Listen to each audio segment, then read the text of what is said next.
Orang yang menganiaya diri sendiri itu satu. Contoh ya, ini contoh dulu. Halal. Contoh, kulu wasrobu wala tusrifu. Ini halal loh. Makan minumlah kalian tapi jangan berlebih-lebihan. Jadi yang makan minum berlebihan itu dia termasuk dolim. Dolim itu juga meliputi apa? Yaitu terhadap jasadnya, fisiknya. Likul jismin hak. Waktunya tidur nggak tidur. Waktunya makan nggak makan, itu dolim.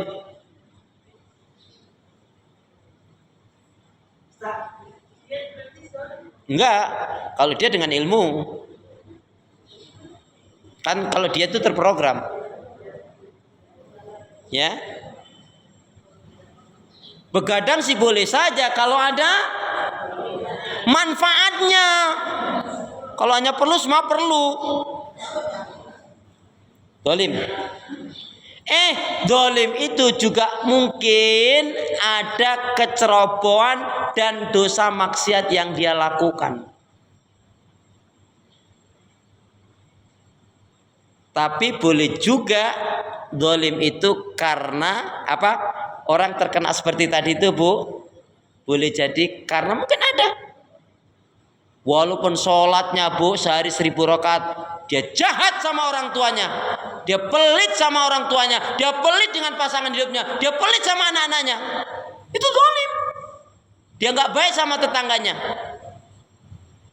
Nggak ada jaminan sholatnya nampaknya baik. Kalau dia anak nggak bakti sama orang tua, belum berbakti, dia dolim, Bu. Nah, kita nggak tahu. Ibu ngerti nggak? Kedoliman yang nggak disadari apa? Sering kepo, sering mengkhawatirkan suatu, sering menilai orang dengan meremehkan. Alah.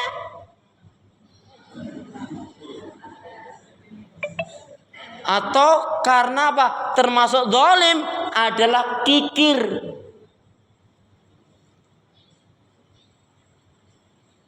Nah, kalau dia sudah sholat secara gerakan fisik nampaknya sholat, siapa yang tahu? Masalah hati ini kan hanya Allah yang tahu. Memang kita menilai lahiriahnya. Nah, kalau enggak itu, kemungkinan dia tidak dalam keadaan zikrullah. Maka, Bu, paling tidak lebih-lebih Ibu kalau safar, bepergian, atau katakanlah keluar rumah saja, jangan pernah kita lupa doa keluar rumah.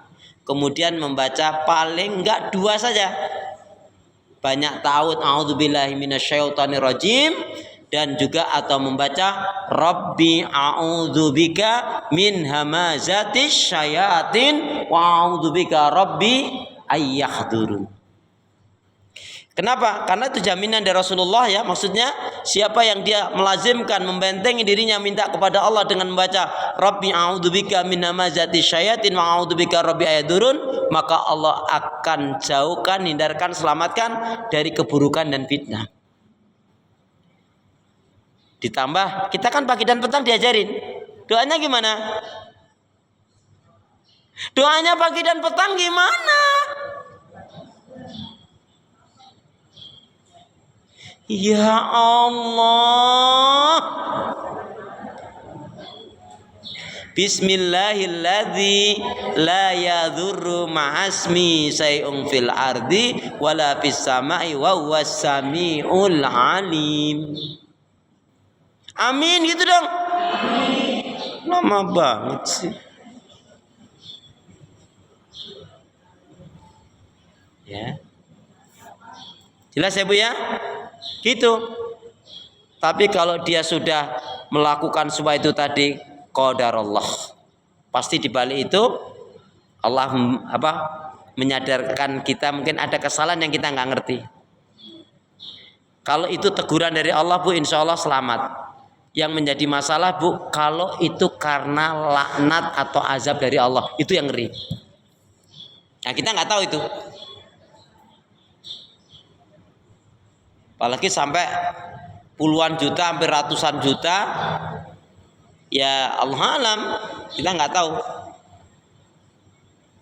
Tapi kan jelas janji dari Rasulullah, orang yang tadi menjaga seperti tadi, insya Allah barokah kan. Mungkin dia belum membersihkan hartanya. Banyak asbabnya. Tapi kalau dia kena musibah, doanya gimana? Iya, habis innalillahi. Memang ada yang meninggal. Maksudnya setelah innalillahi wa inna ilaihi rajiun, terus doanya gimana?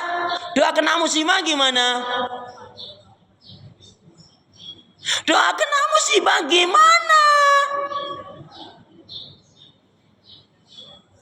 Astagfirullahaladzim. Bismillahirrahmanirrahim. Allahumma ajirni fi musibati wahlub li khaira minha. Allahumma ajirni fi musibati wahlub li khaira minha. Tahu artinya? Ya Allah, berikanlah pahala kebaikan dari ujian musibah yang Kau berikan kepadaku, dan berikanlah ganti yang terbaik darinya. Ada orang ketipu, nggak tanggung-tanggung, bisnis tertipu 500 juta. Itu musibah atau barokah?